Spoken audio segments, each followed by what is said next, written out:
एक हथनी ने अंबानी की दुनिया हिला दी।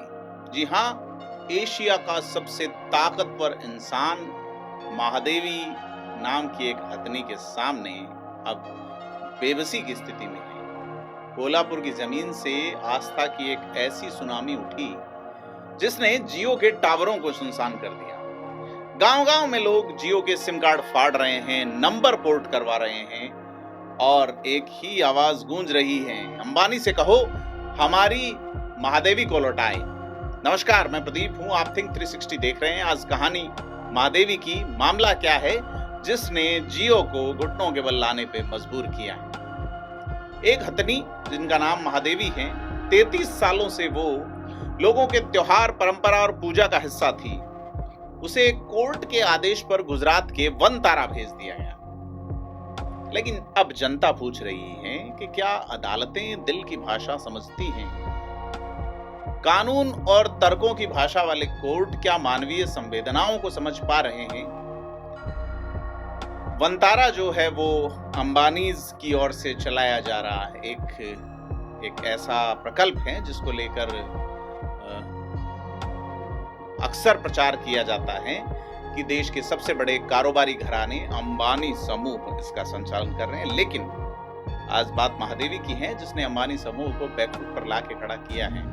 वैसे यह कोई मामूली हाथी नहीं है, बल्कि महाराष्ट्र के कोल्हापुर की जनता की आस्था का प्रतीक है।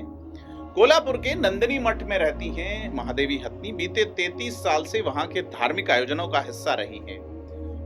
इसे सिर्फ एक पालतू जानवर नहीं बल्कि लोगों के लिए देवी का रूप वाली आस्था से जोड़ा जाता है। यह मठ 1200 साल पुराना है और महादेवी उस मठ की परंपरा की जीवित धरोहर है। लेकिन बीते हफ्ते कुछ ऐसा हुआ कि जिससे हजारों गांवों में आक्रोश फैल गया।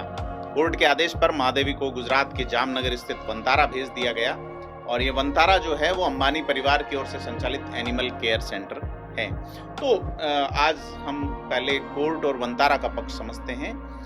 पशु अधिकार संगठन पेटा और अन्य पर्यावरण संस्थाओं ने महादेवी की उम्र और स्वास्थ्य को लेकर चिंता जताई और उनका कहना था कि वन्य जीवों को वैज्ञानिक देखरेख और सुविधा चाहिए जो वनतारा जैसे आधुनिक सेंटर में संभव है। अब इसके बाद पहले बॉम्बे हाईकोर्ट और बाद में सुप्रीम कोर्ट ने भी इस पे मुहर लगा दी। कहने को यह कानूनी फैसला है, लेकिन यह कानून उस भावनात्मक कानून से टकरा रहा है जो कोल्हापुर की जनता के दिलों में लिखा हुआ है। महादेवी के जाने के बाद कोल्हापुर के 700 से ज्यादा गांवों में जियो, रिलायंस पेट्रोल पंप और रिलायंस स्टोर्स का खुला बहिष्कार शुरू हो गया है। लोगों ने जियो के सिम कार्ड तक पोर्ट कर दिए हैं और कहा जा रहा है अंबानी से कहो हमारी देवी को वापस करें। अब ये नारे सोशल मीडिया से लेकर गांवों की चौपाल तक गूंज रहे हैं और इस मामले में स्थानीय विधायक और महाराष्ट्र सरकार में मंत्री प्रकाश अबिटकर तक को बीच में आना पड़ा और उन्होंने कहा है कि हम महादेवी को वापस लाने के प्रयास करेंगे। वनतारा के सीईओ खुद कोल्हापुर पहुंचे ताकि माहौल समझ सके। यहाँ पे यह सिर्फ एक हाथी नहीं, एक वन्य पशु नहीं, जन आस्था की ताकत बनता हुआ मुद्दा है। तो बड़ी चीज है कि इस मामले में कुछ बुनियादी सवाल उठते हैं। क्या पर्यावरण संरक्षण के लिए काम कर रहे एनजीओज आस्थाओं से ऊपर जाके बात करेंगे? क्या प्रत्येक पशु की देखभाल सिर्फ कॉर्पोरेट मॉडल से ही संभव है?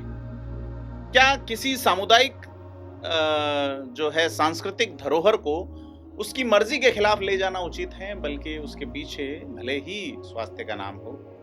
वनतारा का उद्देश्य निश्चित तौर पे सराहनीय होगा, लेकिन महादेवी के मामले ने लोगों को दिखा दिया कि जनता की भावनाएं और परंपराओं को नजरअंदाज करना किसी भी ब्रांड के लिए आत्मघाती हो सकता है, और वो चाहे फिर अंबानी ही क्यों ना हो।